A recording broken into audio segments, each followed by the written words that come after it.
नमस्कार, मी सतीश कांबळे, कृषी विभाग मानवती येथे सहाय्यक कृषी अधिकारी आहे. आज आपण सिसोदे सर यांच्या शेतामध्ये पाणी फाउंडेशन फार्मर कप मार्फत अंतर्गत दशपर्णी आर्क कसा तयार करायचा ह्यासाठी एक प्रशिक्षण ठेवलं आहे. त्यासाठी आपण सिसोदे सर यांच्या शेतामध्ये सर्वजण जमलो. तर आज कृषी विभागामार्फत आणि पाणी फाउंडेशन मार्फत आज आपण दशपर्णी आर्क हा कसा तयार करायचा आणि काय काय त्याला साहित्य लागते ते आणलेले आहे. आणि महारुद्र शेतकरी गट नागरजवळा इथे आज आपण सिसोदे सर यांच्या शेतामध्ये जमलो आहे.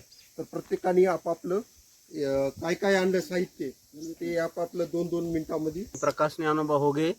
मी हे लिंबाचा पाला आणलेला आहे, कडुलिंबाचा पाला आणलेला आहे. महारुद्र गट. गणेश होगे. मी हे गुळवेल आणलेला आहे महारुद्र गटामधून, आम्ही सदस्य. मी बाळू होगे. मी हे करंजीचा पाला आणलेला आहे. मी रामभाऊ होगे. ही धानुरी आणलेली आहे. होगे हे गुळीचा पाला आलेला आहे. आधी मी काशीनाथ शिशिराव देणगे हे रुटीचे पाला आहे. अमोल बाळासाहेब होगे धोत्रेचे पाला आणलेला आहे. नामदेव तुकाराम खंदारे कनेरीचा पाला आणलेला आहे. दत्ता बाबूराव होगे सीताफळीचा पाला आणलेला आहे. वैभव राजभाऊ होगे. मी बेसरवंचा पाला आणलेला आहे.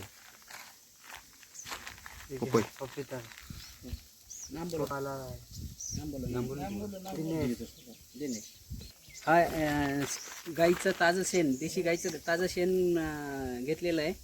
हे देशी गाईचं गोमूत्र आणि हे हिरवी मिरची आणि हा लसणाचा कूट तयार करून आणलेला आहे. आणि ही तुरटी, ह्या तुरटीमुळं लवकरात लवकर जिरण्यासाठी मदत. आता हे आपण सगळं मिश्रण 200 लिटरच्या टाकीमध्ये टाकणार आहोत. हे मिश्रण सर्व एक एक करून आपण त्या टाकीमध्ये टाकणार आहोत. आणि हा मिश्रण 30 दिवस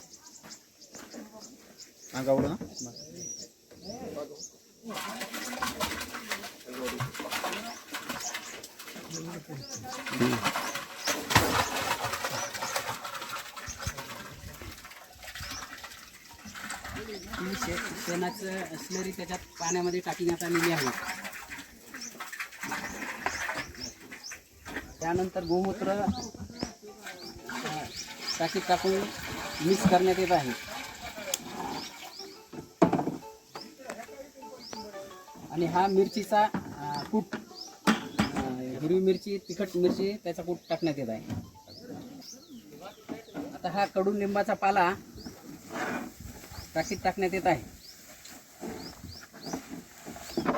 कुटून आणलेला लसूण आहे, बारीक कुटलेला आहे हा मिक्सरमधून.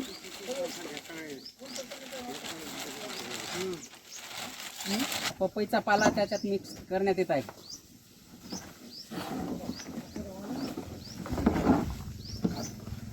पाला,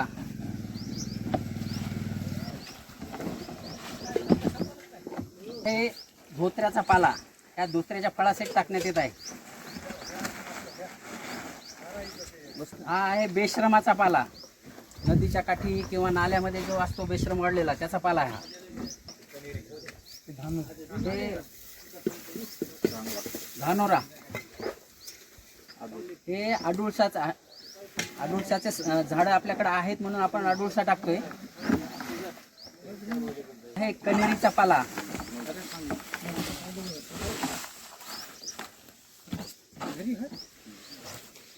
ही तुरटी आहे. या तुरटीमुळे हा जो पाला आहे तो लवकर कुजण्यासाठी आणि नरम होऊन त्याचं द्रावण विरघळण्यासाठी मदत करतो. हा तुरटी करंजचा पाला आहे. शेतात प्रत्येक ठिकाणी रस्त्याच्या काठाला जे करंजचे झाड असतात त्याचा पाला फार उपयुक्त आहे आणि तो आपण आता टाकलेला आहे. हा सहजासहजी उपलब्ध होणारा सीताफळाचा पाला आहे. हा फार औषधी असतो त्यामुळं हा टाकण्यात आलेला आहे. हा आहे गुळवेलचा पाला, औषधी वनस्पती आहे गुळवेल, सहजासहजी सापडते कुठेही. आणि हा जेवढा काही सर्व पाला वेगवेगळे प्रकारचे पाले आहेत हे सहजासहजी जे उपलब्ध आहेत. आणि ज्या गायी किंवा शेळ्या ज्या पाल्याला खात नाहीत असा औषधी गुणधर्म असलेला पाला आपण यात 10 प्रकारचे पाले यात मिक्स केल्यामुळं आणि ह्या पाल्यापासून जो अर्क तयार होतो त्याला दशपर्णी अर्क असं म्हटलं जातं. हा तयार व्हायला 30-35 दिवस लागतात. दररोज त्याला घड्याळाच्या काट्याप्रमाणे फिरवून त्याला 3 मिनिट फिरवून दररोज त्याच्यातली हवा पण जाईल आणि फिरवल्यामुळं ते एकजीव पण होईल यासाठी फिरवायचं आहे. आणि 35 दिवसानंतर तयार झालेला गाळून घेऊन, कारण याच्यामध्ये पाला आहे, तो गाळून घेऊन आपल्याला स्प्रेसाठी वापरायचा आहे. आता आपल्या खरीपचे पिकं येणार आहेत, कोणत्याही पिकाला वापरायचं आहे तर कांबळे साहेबांनी सांगितल्याप्रमाणे त्याच्यात 10% अर्क घ्यायचा आणि त्याच्या 10 पट पाणी घ्यायचं. म्हणजे 1 लिटर जर तुम्ही अर्क घेत असाल त्याच्यात 10 पट म्हणजे 10 लिटर पाणी घ्यायचंय. हेच प्रमाण वापरायचं. समजा आपल्याला 20 लिटरची टाकी आपली 2 लिटर यायला लागलं, त्यामुळे हे सूत्र लक्षात ठेवायचं. आपण कोणाला विचारायची काही जरूरत नाही की हे किती फवारू काय नाही, आणि ह्याच्यात काय थोडंसं मिली कमी जास्त झालं तर ह्याने काय फरक पडणार नाही. यांनी कसल्याही प्रकारची रस शोषक किडी, आळी, थ्रिप्स, मावा, तुडतुडे सगळ्याचा नायनाट होतो. आणि ते आळी वगैरे उपाशी मेल्यामुळं परत येत नाही आणि त्यांची पिढी तिथंच नष्ट होते. अंडे सुद्धा घालायला ते आळ्या धजावत नाहीत आणि कालांतराने त्यांचा चांगल्या प्रकारचा बंदोबस्त होतो.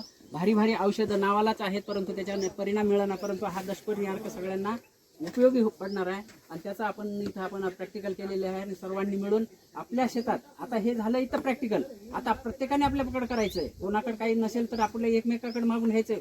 दुकानातून काही विकत आणायचं नाही.